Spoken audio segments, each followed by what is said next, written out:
Hola a todos. Hoy estaremos hablando de un tema un tanto complicado, no tan fácil de comprender si solamente nos adentramos a él. Así que para resolver esta pregunta de cómo conocemos, yo me hice llegar de un material del doctor Luis Villoro, este excelente filósofo emérito de investigación en la UNAM, que en su libro Creer, Saber y Conocer hace un análisis de cómo los seres humanos desarrollamos este proceso de creer, de saber y conocer. Así que si te interesa, quédate conmigo. ¿Qué es creer? Sería la primera pregunta. ¿Qué es conocer? ¿Qué es saber? ¿Y cuáles son las diferencias que hay entre estos términos? Analicemos un poco esto. Creer. Bueno, pues la creencia es un estado de disposición que es adquirido, que causa un conjunto coherente de respuestas y que está determinado por un objeto o situación. Las creencias son causas, son estímulos presentes para la acción y la actitud del sujeto. Creer es dar por sentado algo por verdadero sin estar seguro de ello, es aceptarlo. Creer también es suponer o presumir o conjeturar sin contar, a veces con pruebas suficientes. Creer también es tener por cierto algo inexplicable o contrario a mis expectativas. La creencia implica una actitud o una tendencia a actuar de cierta forma guiándonos por las acciones, por las razones. La creencia es parte importante de la razón práctica. A partir de ella se establecen fines para la voluntad. Si nosotros creemos algo, es más fácil que querramos hacerlo. Sin embargo, también hay muchas ocasiones en que el creer algo no determina nuestra actitud o no determina nuestra acción. Es por ello importante las justificaciones, que es dar la razón de algo y que nos da las razones para creer. Y así proveen a la creencia de un sustento racional que además enlaza lo creído con la realidad. Las razones justifican la verdad o probabilidad de una creencia. Justificar implica inferir una proposición de otra para dar razón de una creencia. Existen razones para creer. ¿Qué es esto? Pues que toda creencia implica tener un antecedente. Nosotros creemos en algo porque circunstancias, hechos sociales, la cultura, la psicología, nos han hablado de un sustento que es el antecedente para que creamos algo. Otra razón para creer son los motivos.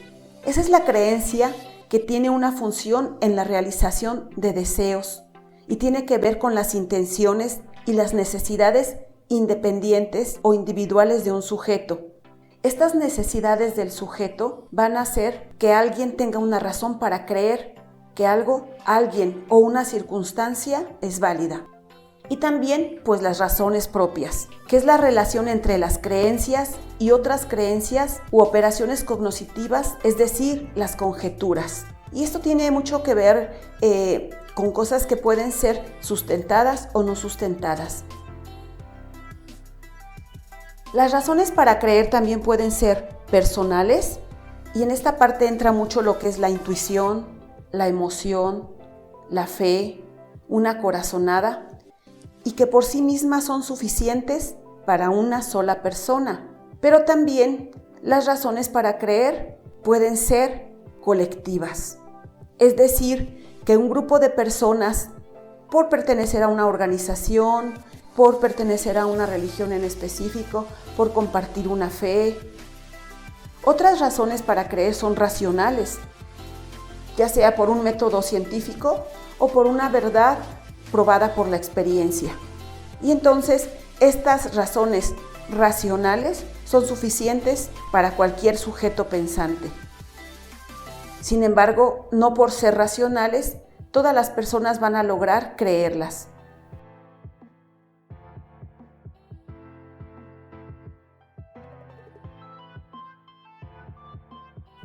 Vamos a hablar ahora un poco de lo que es el saber. El saber es cuando se tiene una creencia asumida por verdadera y está justificada en razones, de las que ya mencionamos anteriormente y que también son guías acertadas para la práctica. En este caso, la creencia debe ser verdadera y además estar justificada, con buenas razones para que pueda ser conocimiento. Algo más sobre el saber. Saber no implica tener una experiencia directa, pues saber sobre un objeto no es garantía de que se hayan experimentado sus propiedades o de que se conozca de manera directa. Por ejemplo, sé que Dubái es un país rico. Puedo saber algo de X sin conocer a X. Sé que el inglés es la lengua de los negocios, pero no tengo el conocimiento del inglés.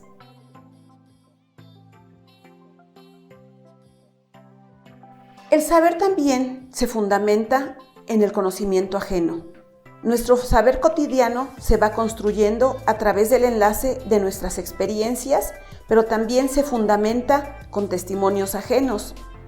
La red entera del saber descansa en experiencias directas de varias personas. Es posible afirmar que el saber es comunitario. Una condición para saber es creer.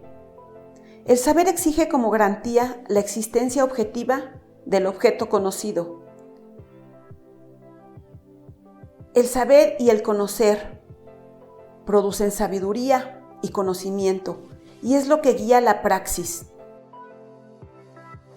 Todo saber necesita tres cosas: una creencia en algo, que la creencia sea verdad, es decir, que coincida con lo que se observa en la realidad o en la práctica, y tener razones para creer lo que se cree.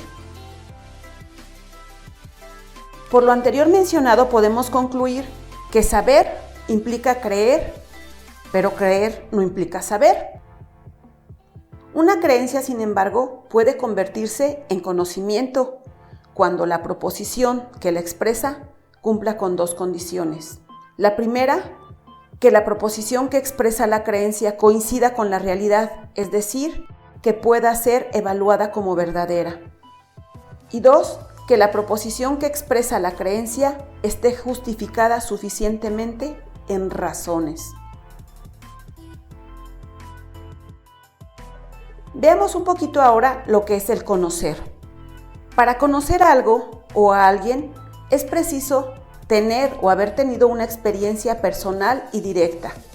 Ya no basta el saber. Es decir, no basta que una creencia sea verdadera y esté justificada para que yo la conozca. Se necesita estar expuesto de manera personal y directa. Conozco a alguien porque me lo presentaron, aunque no sepa nada de esa persona. Por ejemplo, puedo decir, conozco la excelencia de la cocina mexicana. Conozco la puntualidad de los ingleses, aun cuando yo no haya estado en Inglaterra. No, ¿verdad? Yo diría, sé de la puntualidad inglesa, mas la conozco solo cuando yo viajé a Inglaterra y pude percatarme de que eso era verdad. Algo más sobre el conocer. Puedo conocer por experiencia indirecta, es decir, solo conocer de oídas. El conocimiento puede ser superficial o débil, o puede significar una experiencia íntima o profunda. Para conocer a algo o a alguien es menester captarlo en sus diferentes matices.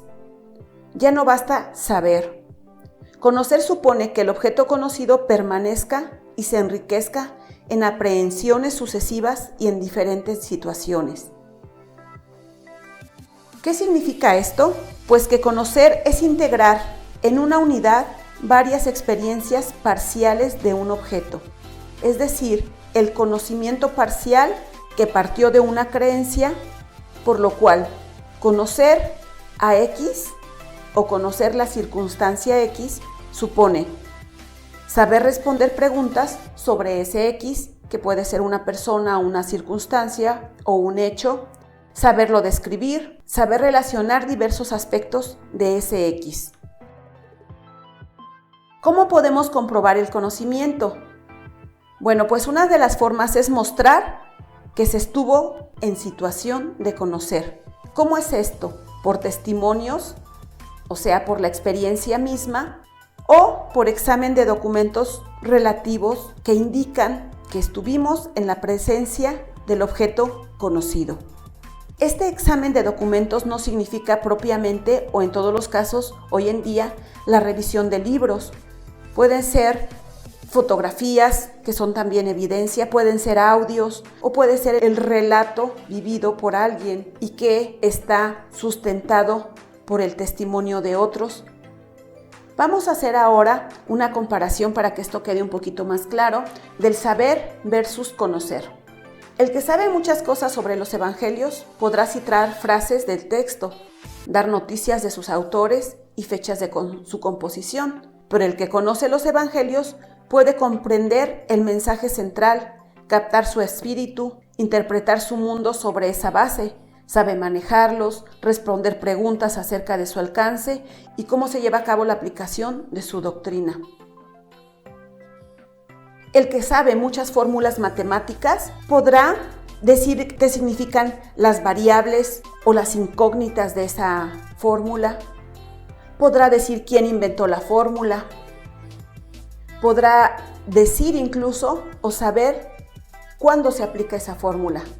Pero el que conoce esas fórmulas podrá aplicarlas a problemas de la vida diaria, podrá interpretar sus resultados, podrá utilizar esas interpretaciones para saber cuál es el alcance para mejorar su entorno. Existen diferentes problemas sobre saber, creer y conocer. Hablando epistemológicamente, es decir, desde el conocimiento, podemos decir, por ejemplo, que conocemos objetos o a personas, que creemos en algo o en alguien, que sabemos que algunos objetos tienen ciertas propiedades o sabemos hacer algo, que sabemos acerca de algo o alguien ciertas características o que sabemos de algunos objetos ciertas propiedades. Por lo tanto, una diferencia entre el saber y el conocer es que el saber es necesariamente parcial, porque no hemos tenido la experiencia directa, pero el conocer aspira a captar una realidad. Por eso conocer tiene a menudo el sentido de reconocer, sentido que nunca puede adquirir el saber. Otra diferencia es que el saber se justifica en razones, el conocer se justifica en experiencias. El saber es colectivo, el conocer es personal. Los saberes pueden transmitirse, los conocimientos no. Los conocimientos son una apropiación individual. Es decir, que cualquier saber es compartible, el conocimiento es intransferible. Conocer algo puede consistir, en muchos casos, dominar teóricamente las reglas sobre las cuales se realiza una operación, pero no necesariamente en saber aplicarlas. Veámoslo de una manera gráfica. Creer entonces es suponer, presumir, conjeturar, no estar ciertos de algo. Saber es una creencia verdadera, es una creencia justificada. El conocer ya puede ser una guía de la práctica. Es asegurar en razones, es orientar a la acción, es algo personal. ¿Qué les pareció? Ahora sí, ¿entendemos la diferencia? Espero que sí. Bueno, pues ahora, ¿qué crees? ¿Qué sabes? ¿Qué conoces? Coméntalo. Hasta la próxima. Muchas gracias.